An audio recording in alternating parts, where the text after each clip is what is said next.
Yeah. I'll read it off your phone. All right.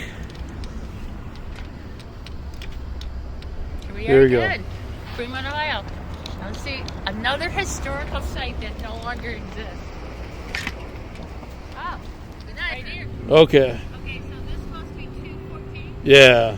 E Circuit. Improvements to a more modern photoplay house occurred when it became the Electric Theater. It became the Jewel Theater on November 14, 1907, and the venue closed for 3 months for its final major renovation as a 250-seat cinema. On June 3rd, 1930, the Jewel Theater closed after a showing of Clancy and Wall Street. Owner George of Cleveland opened it in 1904 as part of the fledgling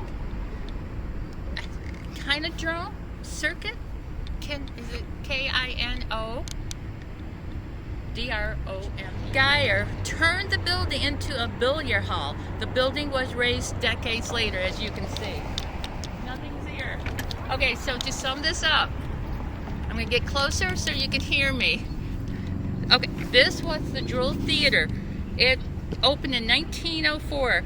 It was opened by two business people, Frank Pelton, Paul Alexander from Cleveland, as part of imagine this as a type of technology, it's Kinodrome circuit. And then soon after that, it became the Electric Theater. Now it became the Jewel Theater in November 14th, 1907, and it closed for a while so it can be remodeled to 250-seat cinema. 1930, it closed again after showing Clancy in Wall Street. And then the owner, George Geyer, turned right here. All right, so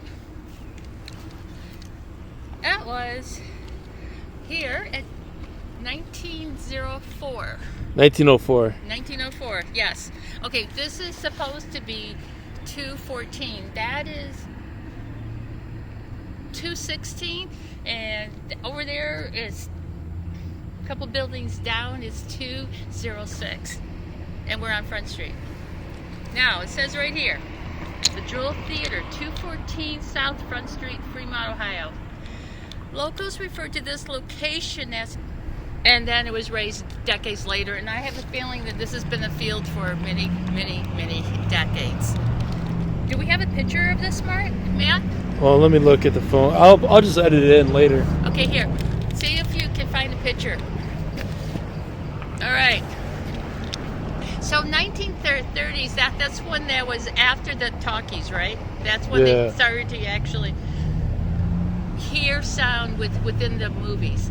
They don't give a lot of information about exactly why it kept kind of closing. I mean, it was open for about 23 years.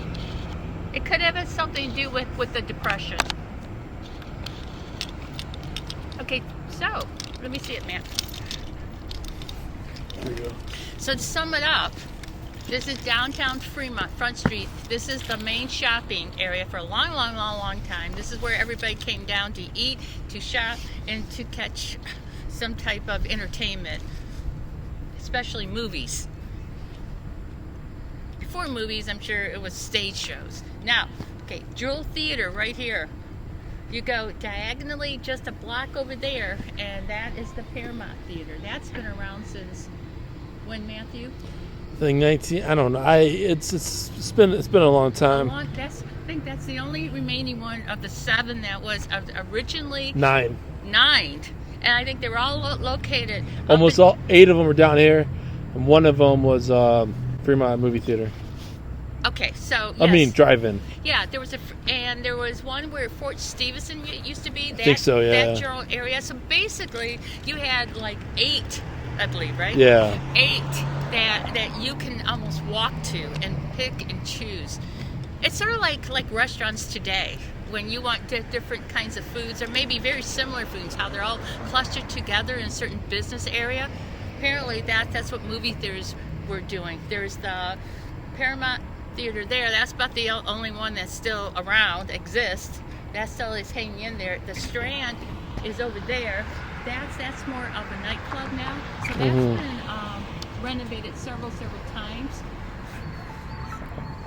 And I think that it's been over the years. It hasn't always been open. It's been other things, but now it looks like it's making a comeback. Here was the Jewel Theater. Now around the corner too, on Burchard, there was yet another theater there, which I think it was the Jackson Theater. I think so, yeah. Yes, and that's been long gone too. That's an empty lot also, empty lot over there. And there was a few down on State Street, right by the bridge. Yeah, they're like banks there now. And there are banks there now, because back then everybody just either walked or did horse and buggy. And even in the 30s, when cars were coming around, not everybody had cars. But my understanding, when we looked at the history of these movie theaters, that the majority of them were gone by World War II, if not sooner. And the only two that were really left was the Paramount and I think the Strand. I think it had something to do too that when you got into the Depression, a lot of these theaters just closed up. Anything else? Anything else, Matthew? I think that's all. Okay. Have a good night.